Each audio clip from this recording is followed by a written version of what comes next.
Well, hey everyone, we got an unexpected icing this week.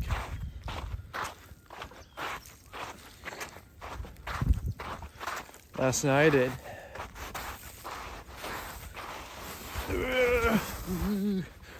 iced maybe about inch in some places. Up north I think we got a couple of inches of ice, and to take the opportunity to get out in the woods. You might ask, well, Drake, why don't you have your flintlock with you? You are the flintlock operator after all. And well, the answer is quite simple, and that is we're in the middle of a 1,000-acre park in the middle of the city, and I've already had the cops called on me once for having a fishing pole out here, which was obviously not illegal, so I'm not going to risk it.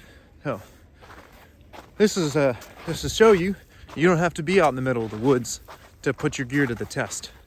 Today I'm out wearing only 18th century clothing and moccasins, and we're gonna see how it does.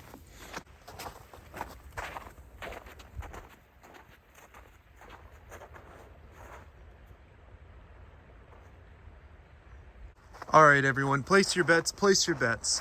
Is Drake gonna make it down, or is he gonna slide into the drink?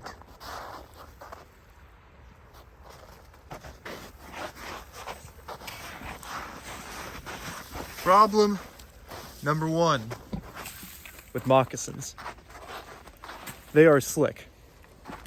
Very, very slick. On mud, on leaves, and especially on snow and ice. Here's what we're gonna have to navigate now. And then across the limestone rock face. Ow! Well, whoever placed your bets that Drake was going to fall down and slide into the drink, you were half right.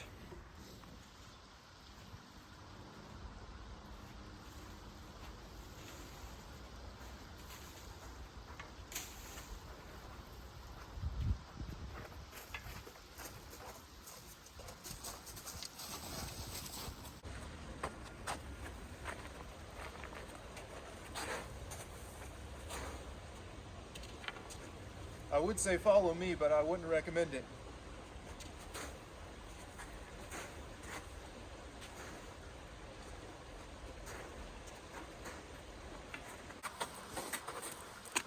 So we got our hide moccasins here.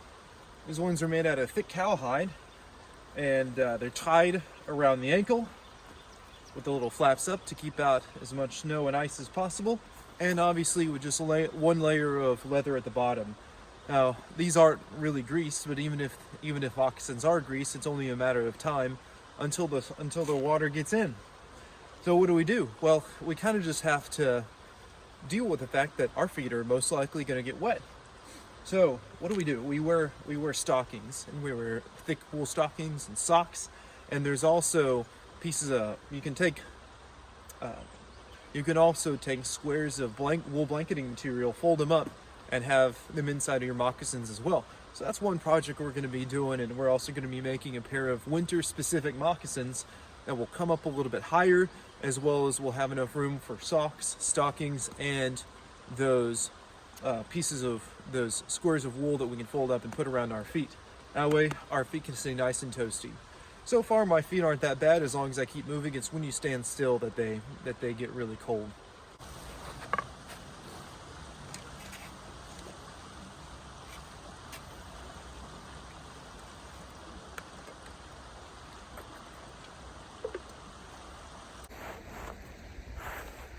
Couple extra tips for wearing moccasins. Obviously on the bottom of moccasins we don't have any tread, so what you're going to have to do is you're going to have to get more accustomed to walking around barefoot. With most shoes, whether it be 18th century ones or modern shoes, you don't have the ability to really grip it all with your feet. But with moccasins, and if you're going barefoot, you really need to be able to have the dexterity with your toes and flexibility with the rest of your foot to be able to kind of conform to the ground beneath you, as well as be able to grip the ground with your heel, the side of your foot, your toes, the ball of your foot. So your foot becomes a lot more than just something to land on whenever you walk. It really becomes kind of this all-terrain traction machine. So that way, whenever we walk over these types of uneven or broken or snowy or slick terrain, you're going to be able to have a lot more grip, whereas if you just went splat with your foot on the ground. So start getting used to walking in your moccasins and use your feet dynamically and not just something to land on. And start by gripping with your toes. As well, try not to only land on the heel of your foot. It depending upon the terrain or depending upon the surface, you might want to land on your heel, but you also might want to land on the ball of your feet. You might want to, if you're stalking, you might want to land with your toes first and then grow to the ball of your foot and then your heel. Or sometimes you'll want to land with your feet, with the entire bottom of your foot landing on the ground all at the same time. So just start practicing. And again, walking around in the woods isn't something you have to go drive hours and hours to go do. You can come out to parks, you can come out just into your backyard and start. Try and get out into your backyard during the fall and walk quietly through the leaves or over sticks and start to develop the sensitivity your feet are going to have to be able to recognize that you're stepping on leaves, on twigs, or something that might hurt it. That way, whenever you do put your foot on something in the woods, you're not going to cause an unnecessary sound or accidentally hurt your foot.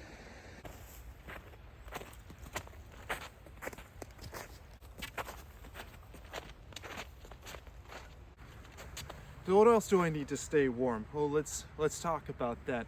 We've already talked about the moccasins and the wool stockings. I've got a pair of heavy linen trousers.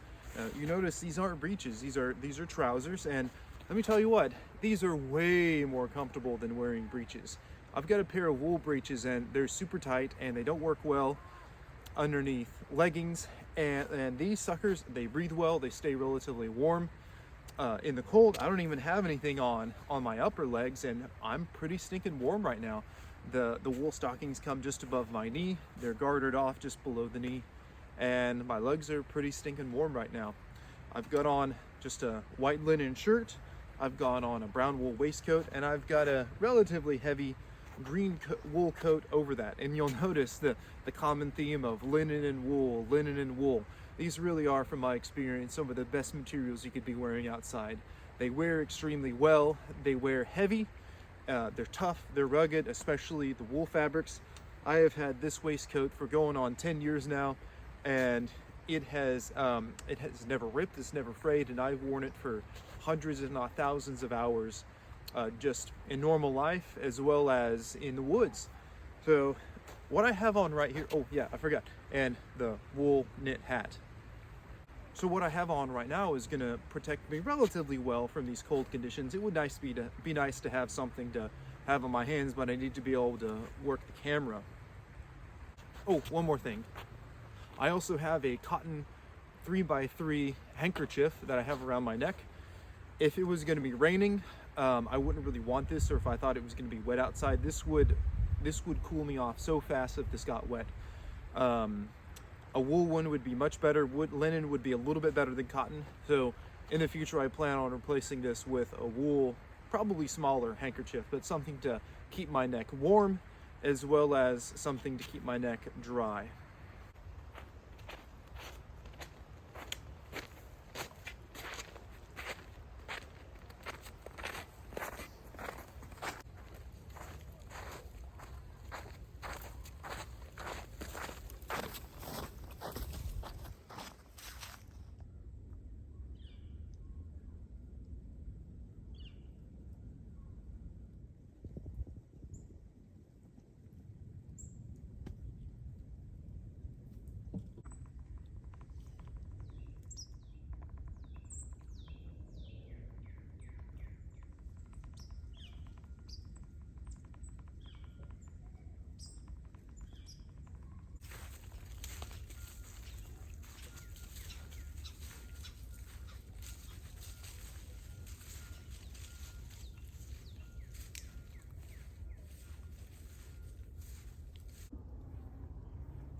So I've been out here for maybe an hour and a half, 2 hours. Actually, no, so I've been out here for maybe 2.5 hours, probably going on 3.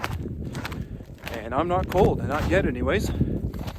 different parts of me have been cold, my hands have been cold, but as long as I keep moving, keep active, stay warm. I've actually gotten one of my feet wet from accidentally stepping in the creek, and my foot's warm because I keep moving.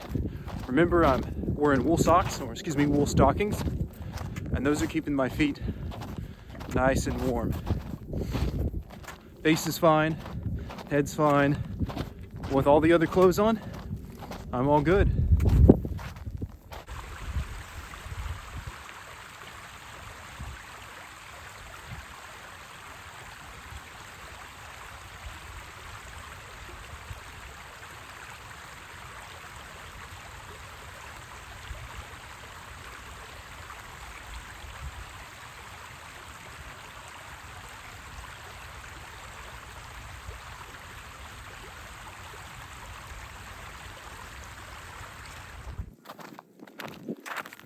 I mentioned earlier that this is a public park, and while it might not be such a great idea to carry a gun around here, since there are lots of people here even on a day like this, nothing's stopping you from wearing your kit out here. So wear your kit, work in your kit, live in your kit, and make sure that your clothes feel like real clothes. They don't need to feel costumey, they don't need to feel unnecessarily restrictive. They need to feel like something that you would naturally get out of your closet and you'd be comfortable with wearing to work, or if it's a nice outfit to a business meeting. So today I'm out here and my clothes feel like I could just wear these around normally. In fact, I probably will. It is a lot of fun to get comments when you're out in public wearing old style clothing, especially if you got a cool coat like this one. Lots of people love the big coats. So don't be afraid, don't be ashamed. Wear your kit, kings. So what if we don't have a nice fancy wool coat? Well, there's a really simple and very easy and period solution to this, and that's called the match coat. Let's go ahead and unroll this wool blanket and we'll show you how it's done. So my favorite way of doing this, you'll take the blanket, put it over your head. You want to be able to make sure that there's enough to cover your head. You want a hood, then wrap it around yourself like this.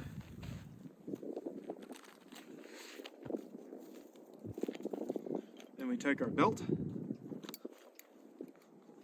and you can use a rope or a piece of leather for this, but right now we're just going to use our normal belt. And I can already tell this is way warmer. There we go. So now we can just wrap up in it like this. Little Red Riding Hood, little green Riding Hood. So we can hold it closed like this. We can throw it up over our head and have a nice hood, or we could just let it rest on our shoulders. We can also pin it on the front, and there it would stay. We can also unbelt it, and if we pin it, it'll essentially act like a cloak, and you can go full Frodo Baggins with it. So this is the match coat. Remember, this is a wool blanket, so it's going to be able to protect you reasonably well from dampness and from the wind. It's also going to help repel some of that water if it starts to rain. And it'll also keep you super warm when it's wet.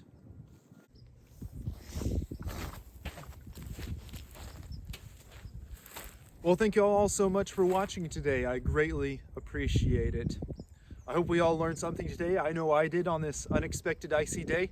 This has been a fantastic expedition to learn some things about footwear, clothing selection, and staying warm when it's cold outside and ice on the ground. Thank you all so much for watching. Please like, comment, and subscribe if you like this content. There's a lot of more of it coming very, very soon. Y'all have a great day, and we'll see you on down the trail in the next video.